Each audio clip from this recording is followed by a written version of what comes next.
Imagine being one step away from achieving the greatest dream of your entire life. The final destination of an exhausting journey, an epic odyssey that consumed 40 long and painful decades of your existence and your family's. You can see your ultimate goal right there, shining under the desert sun, across the flowing waters of a river. And you know, with every fiber of your being, that everything your people ever desired, everything they fought and bled for, is about to become a physical, tangible reality. But there is an incredibly painful detail hanging over this moment of imminent triumph. The leader who brought you all here, the colossal man who faced the most powerful empire of the ancient world to free your ancestors from slavery, is not going to cross this river with you.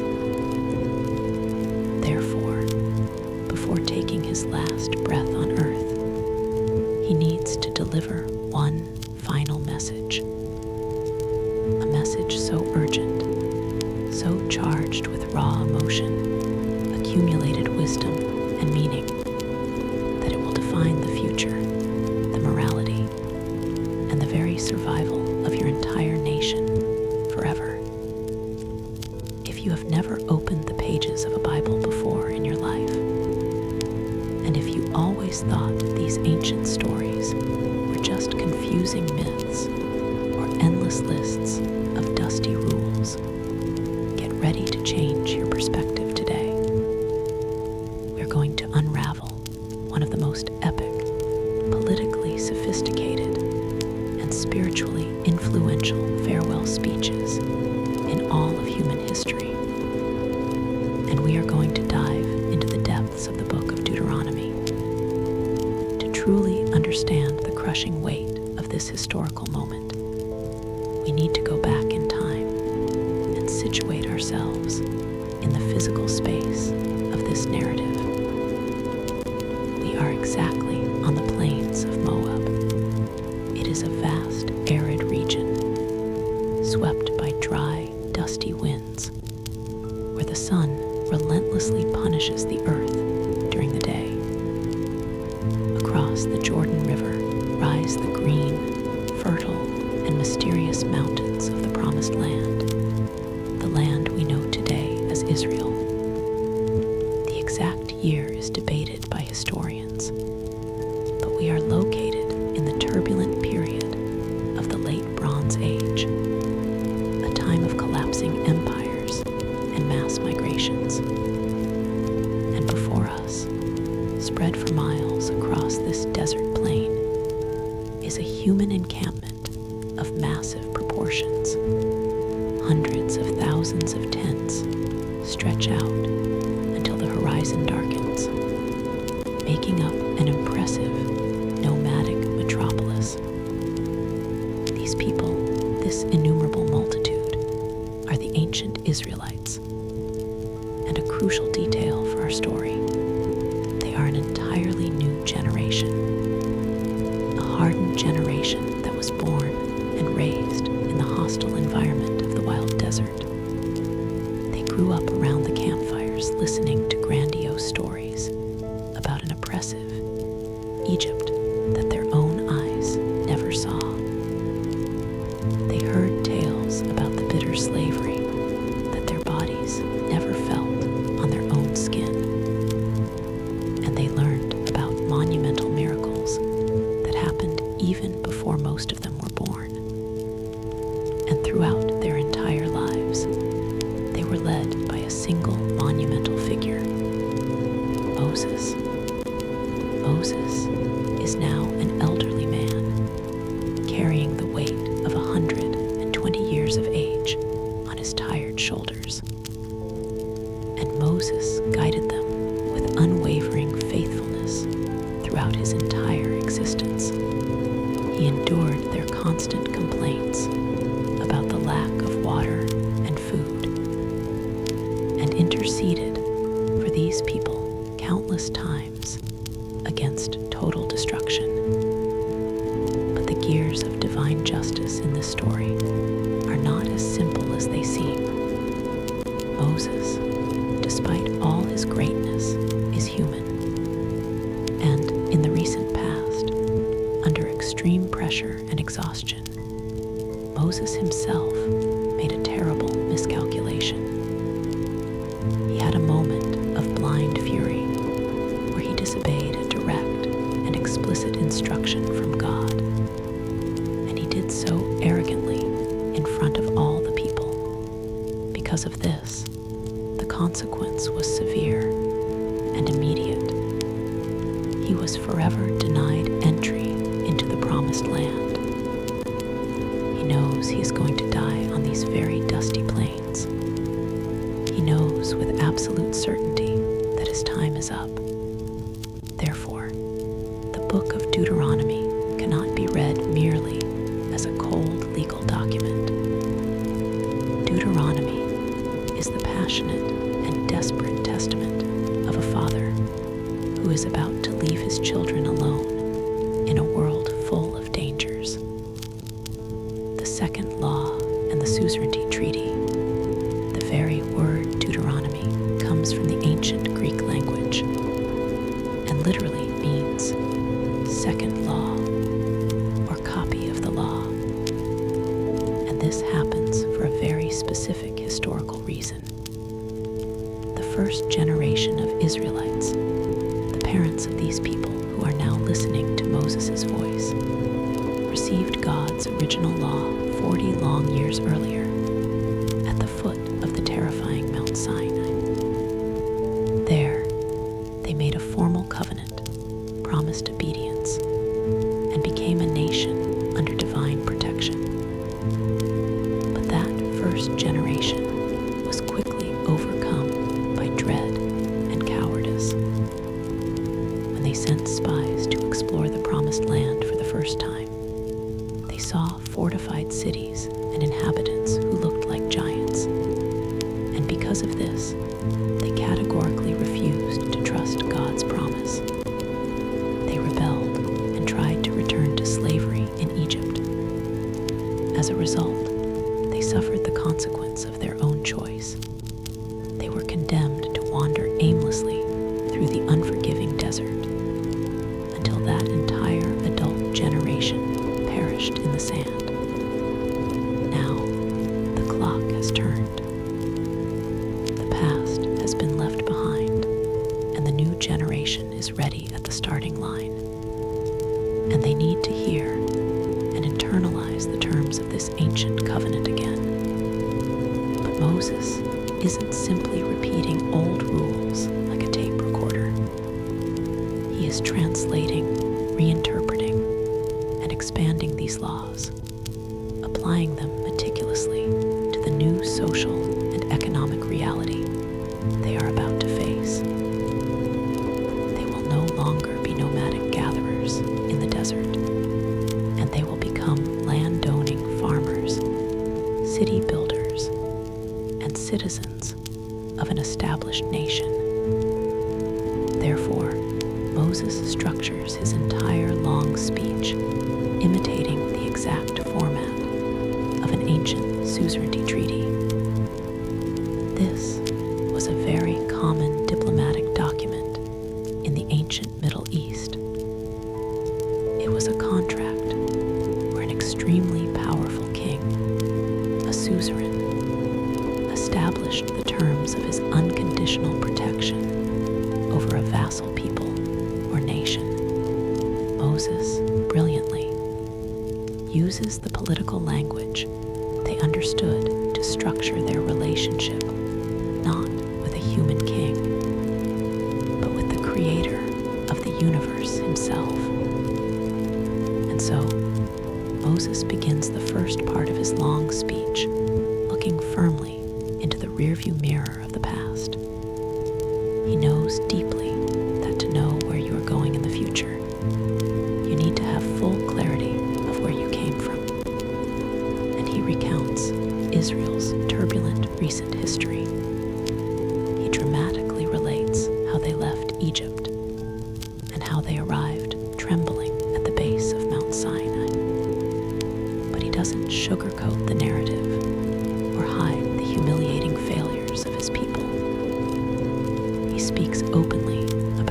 constant rebellions and the chronic lack of faith of the people in the face of any obstacle.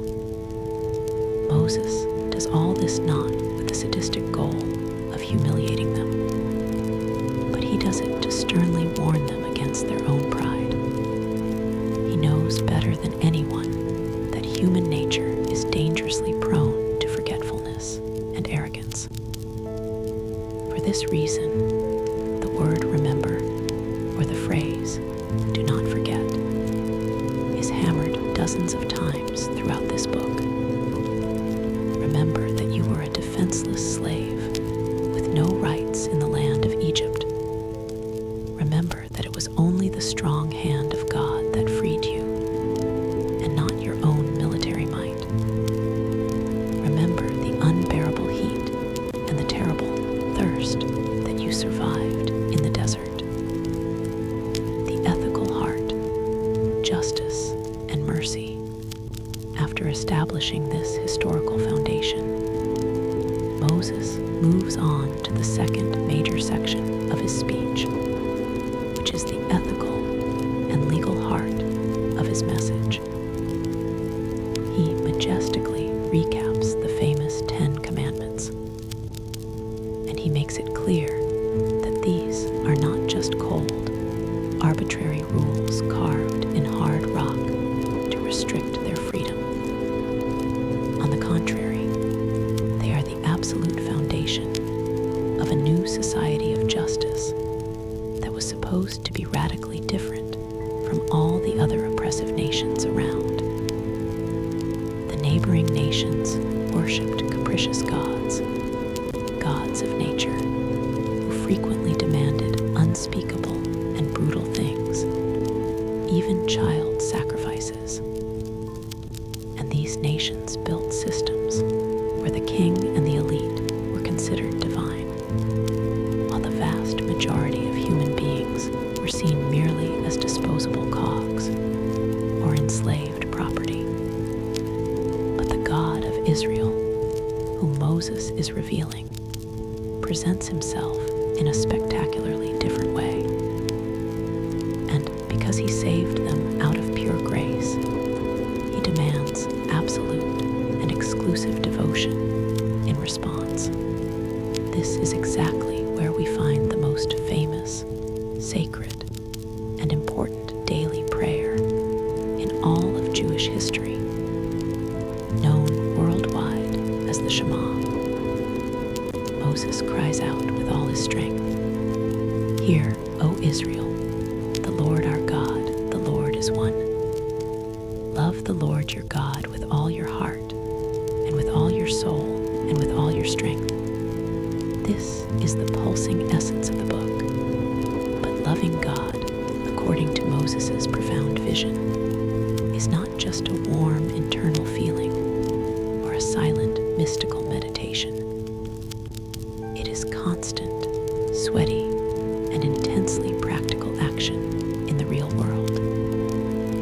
And this vertical love directed toward God is reflected and measured directly and infallibly in how they treat other human beings on the horizontal plane. Therefore, Moses goes on to detail, over several chapters, a vast and meticulous collection of laws that cover virtually all practical aspects of civil, religious, and economic life. He establishes visionary laws for the future leaders of Israel, and these guidelines were truly revolutionary for the time. The future kings of Israel could not accumulate immense wealth, nor multiply wives, nor build a formidable army of war horses, things that all other ancient kings routinely did to flaunt their absolute power. Instead, the king of Israel was supposed to spend his days personally reading a copy of this very law to learn to fear God, and not to consider himself superior to his brothers. But the revolution of Deuteronomy goes far beyond royalty. Moses creates incredibly detailed laws regarding the fair, impartial, and incorruptible administration of civil justice. He establishes that no one can be condemned to death without the concurring testimony of at least 2 or 3 witnesses. And he institutes cities of refuge scattered across the country, safe places of asylum where someone who accidentally caused the death of another person could flee to escape a bloody revenge, thus guaranteeing the sacred right to a fair trial. But the sections that most demonstrate the impressive character of this moral code are the laws concerning economics and social justice. Moses orders the total cancellation of all financial debts every 7 years. He demands the release of all Israelite slaves in that same 7-year cycle, and they could not be sent away empty-handed. They were to be abundantly provided for with the resources of their former masters. And he requires that a portion of the harvest tithe does not go to institutional religion, but stays in the local villages to directly feed and relentlessly protect the most vulnerable and voiceless members of that society: the helpless orphan, the destitute widow, and the immigrant foreigner seeking refuge. And this structure of compassionate laws is incredibly advanced for the barbaric period of the Bronze Age. But much more than that, it sharply reveals the character and heart of the God they serve. A God who hates oppression, who cares deeply about social equity, and who demands total moral integrity in all community relationships. Therefore, Moses argues and insists that obedience to these laws must not be born from the punitive terror of a dictator, but from the deep and joyful gratitude of a people who were rescued from rock bottom. However, Moses is a wise shepherd and a ruthless political realist. He knows the depths of his own people's hearts better than they do themselves. He saw them complain hysterically when there was no water in the scorching rocks of the desert. And he heard them cry with longing for the food of their former Egyptian oppressors, wishing to return to the whips in exchange for temporary comfort. He knows intimately that the land they are about to inherit across the river is extremely prosperous. It is a fertile land where they will live in great cities they didn't have the trouble to build. They will drink from deep wells they didn't have to dig. And they will eat freely from bountiful vineyards they never had to plant. And he knows perfectly well that success, material wealth, and absolute comfort are spiritual dangers infinitely greater and more seductive than suffering and hunger. When their bellies are full, when their homes are safe, and when their flocks multiply greatly, they will fatally become proud of their own achievements. But blind pride invariably leads to destructive forgetfulness. For this reason, he passionately warns against the terrible trap of idolatry. And he is not just talking about the primitive worship of dumb statues carved in wood and stone. He is warning primarily about the much more subtle and corrosive idolatry of looking at one's own wealth and saying to oneself, "My own ability and the strength of my own hands have produced all this phenomenal wealth for me." The ultimate choice and prophetic hope. And as Moses' long, masterful speech advances and reaches its emotional and prophetic climax, he places before the entire people a definitive existential choice, drawn in very bold and contrasting colors. He establishes the rules for a monumental public ceremony that must be performed as soon as they cross the Jordan River and officially set foot on the land.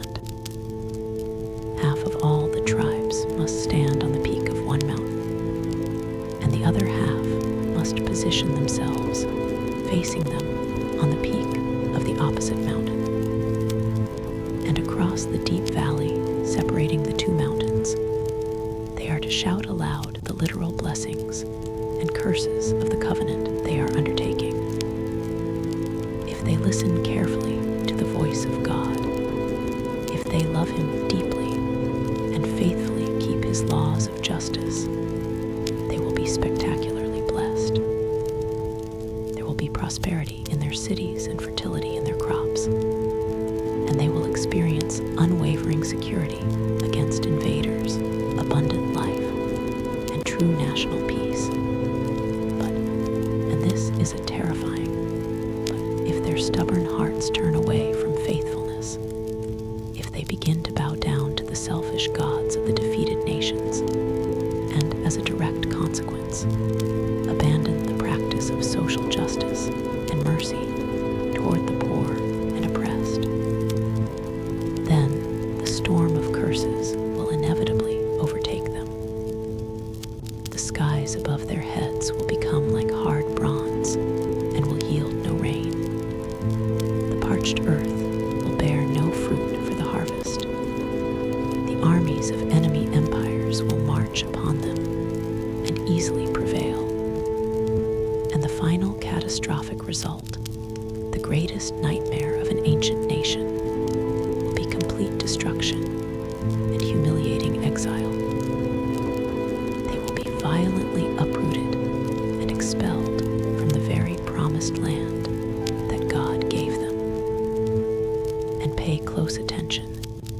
This is not an empty threat or a hollow scare tactic to force good behavior in the short term. And Moses knows this perfectly well. In fact, in one of the darkest, most painful, and most surprising moments of his entire grandiose farewell speech, Moses prophesies the future in a devastating way. He clearly states that they will fail miserably. He declares, without a shadow of a doubt, that after his death, they will repeatedly break this covenant, attract their enemies, see their cities besieged in absolute despair, and be carried away captive far from their homes. And the narrative could very well end there, in suffocating despair. But the story of divine redemption does not allow the end to be destruction. The poetic genius and indestructible hope of the book of Deuteronomy shine brightest exactly in the darkness of this tragic prediction. Moses says that even in the midst of dark exile, even when they lose their home, their temple, their independence, and absolutely everything of value they had, if they, amidst the abyssal pain, repent and seek God with all their broken heart, the merciful God will hear them and miraculously restore them from all the nations of the earth. And in that future moment of restoration, God will do something vital for them that they themselves repeatedly proved unable to do by their own effort. God will perform a profound spiritual surgery. He Himself will circumcise their corrupted hearts. He will remove the selfishness, the stubbornness, and the biological propensity for rebellion and injustice. He will supernaturally transform their internal nature and motivations, empowering them to truly love and to obey in a sincere way that the external law, coldly carved in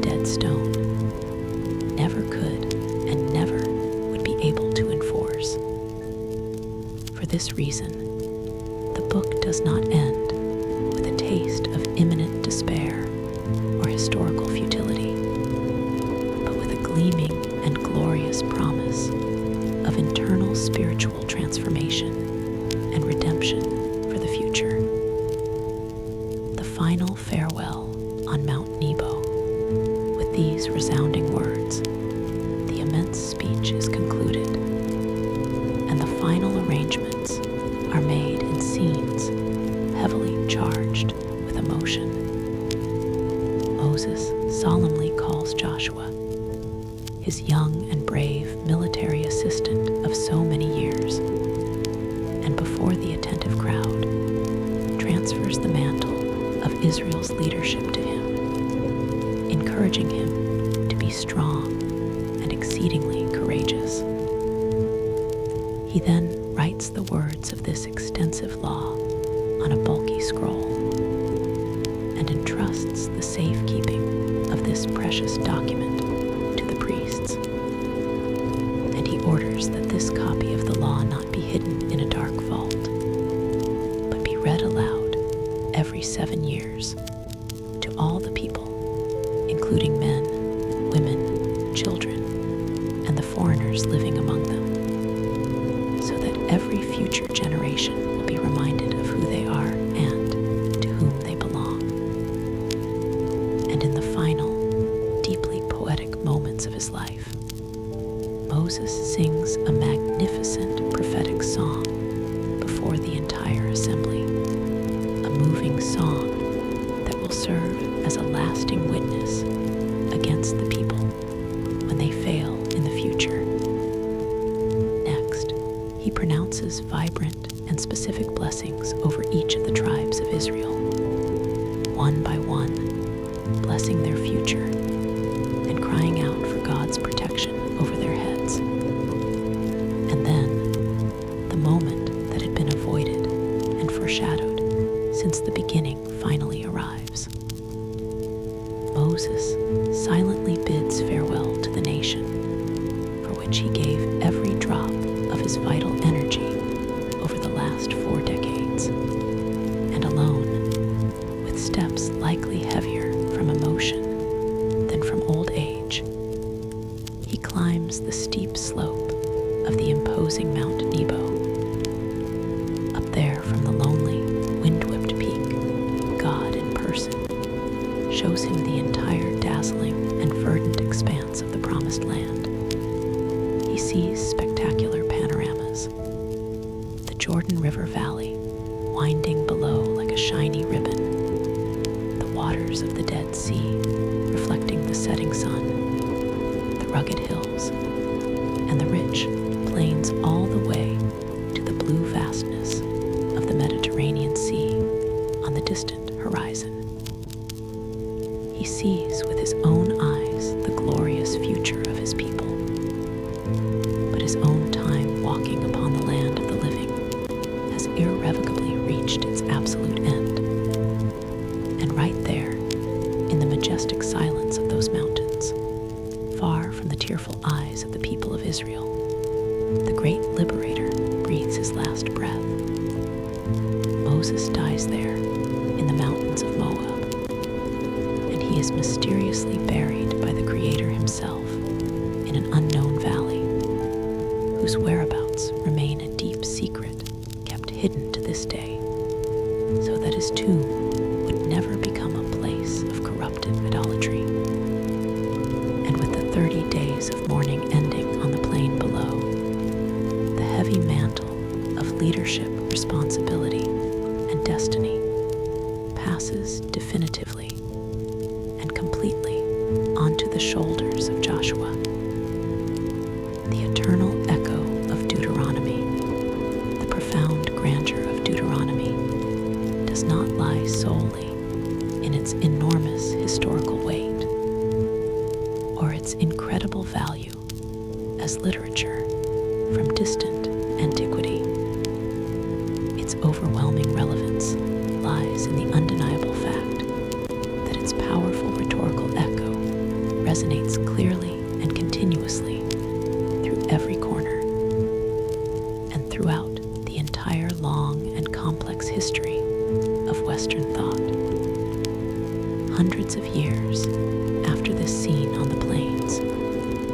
brave prophets of Israel cried out in the streets of Jerusalem for justice for the poor and for genuine repentance to avoid destruction.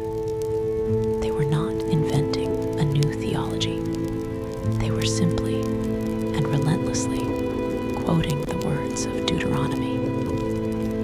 When historical figures like Jesus of Nazareth himself faced temptations and tests, the answers they used came directly, line by line, from exclusive quotes from the pages of Deuteronomy. And later in human history, when great revolutionary leaders gave speeches fiercely demanding equal civil rights, or the end of the systematic exploitation of the most vulnerable, the underlying principles of their justified indignation were all firmly rooted in the moral, economic, and social foundations built here, on the plains of Moab.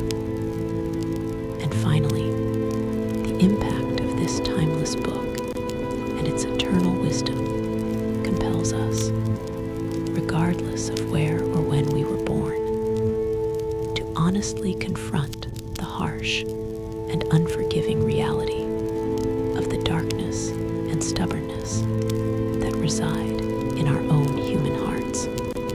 Deuteronomy exposes, once and for all, showing through the continuous failure of an ancient people, that rigorous external rules, the social pressure of punishments, and the threat of destructive consequences are never remotely enough to truly change and heal human nature, broken from the inside. And that, in the dramatic final balance of the universe's affairs, what the Creator has always sought and desperately desired from his creation was not blind, forced obedience, or robotic conformity through the fear of hell or immediate punishment. But he has always desired an organic, voluntary relationship built purely on devoted love, passionate devotion, true social justice, and compassionate mercy toward the people who share the planet with you. That is the spectacular synthesis and the final message of the great prophet Moses. That is the monumental weight of the great human choice that echoes across the millennia. He says, with deafening clarity to each one of us, exuberant life and terrible death are placed openly before you on the table today. Therefore, knowing all the consequences, choose life